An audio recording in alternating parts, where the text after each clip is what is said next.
Alright, hello everyone, welcome to another episode of Naval Draft, not Warship Draft, what am I thinking? Anyway, today we have my new battleship, the Rose. Now if you notice here, if we look at it from the top, no guns. At all. None whatsoever. So it's completely hollow, which is why it's so fast. So you might be thinking, well, how does it kill things? Well, if you notice, due to my terrible camera work, there are little slots on the side. And those are rows upon rows of dual torpedo launchers. Just tons of them. So, if we bring this to a stop, any moment now, that's good enough. Then open up this, bring it closer, so it's just standing. Bring in the brick, my farming vessel. This is the toughest ship I own. So, we tap kind of in the middle between my ship and their ship, and I'll launch a wave of torpedoes that just spreads out. You can see that's a pretty large spread. And wait for it. Boom. One volley killed my capital ship. Because most ships have anti-gun armor. They don't have anti-torpedo armor. Those three guys didn't even fire. Yeah, there they go. And it started on both sides, so I mean, just look at that spread. Just insane. And as you saw before, it has a top speed of 30 knots, with its one Yamato style engine and 3 English boilers. This thing doesn't have a lot of armor. It's got heavy armor right down there, and then medium armor the way up, and then just normal plating. So it's kind of weak in that sense. But I've still managed to kill the Fuso with it, so let's go show you that. Single Battleship A, select it. Open up the rows. Wondering why I named it Rose? It's not because I'm a Doctor Who fan, although I am. It's because, think of it like a rose bush. Looks really, really nice, harmless, but really it's a pain. It brings the pain. So, I just have to survive long enough to get in close.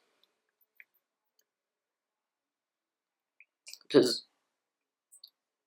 once I get within 10 kilometers, I can open up. And this thing is decently good survivability. And it's pretty big. Start turning a little bit now.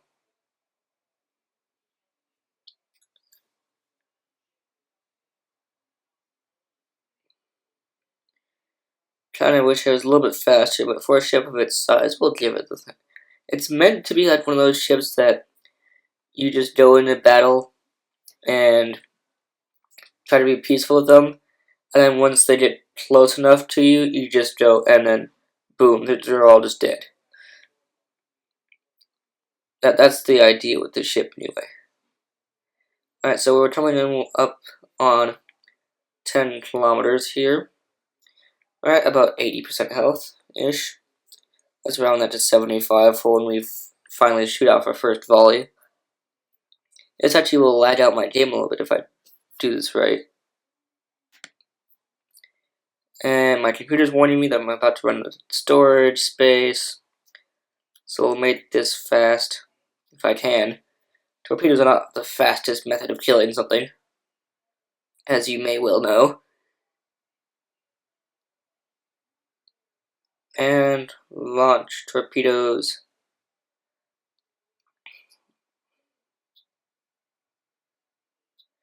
Once I get closer, I can make the torpedo runs a little bit closer together, and I'll have a higher chance of hitting. For now, I need to turn a little bit more so I can be more broadside. I'm going to get a few hits on the first volley, actually. That's not bad. It's at 93%.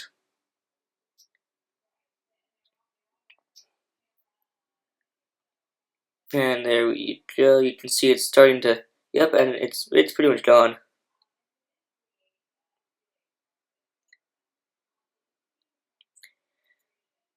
So now we're about equal damage, and now yeah, it's just gone. It's capsized. So there you have it. Look at all that damage in the front. So, in case you're wondering why this looks like it does, I initially planned it to hold nuclear submarines. This is going to be like an LPD or landing platform dock with an inboard thing so I could have my nuclear submarine dock inside of it. But what I've learned is if a ship goes inside of a ship and you change cameras with the ship that's inside, the game knows that's not supposed to happen and teleports it outside. So, it doesn't work. Anyway, hope you guys enjoyed that video. I'll have more out soon, and I will see you all later.